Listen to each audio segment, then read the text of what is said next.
The second reading today is Mark, chapter 10, verses 46 to 52, this time from the Common English Bible.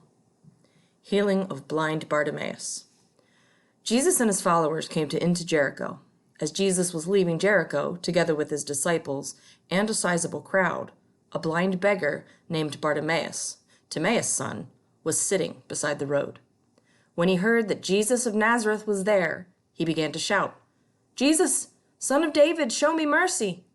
Many scolded him, telling him to be quiet, but he shouted even louder, "Son of David, show me mercy!" Jesus stopped and said, "Call him forward." They called the blind man. "Be encouraged. Get up. He's calling you." Throwing his coat to the side, he jumped up and came to Jesus. Jesus asked him, "What do you want me to do for you?" The blind man said, "Teacher, I want to see." Jesus said, "Go, your faith has healed you."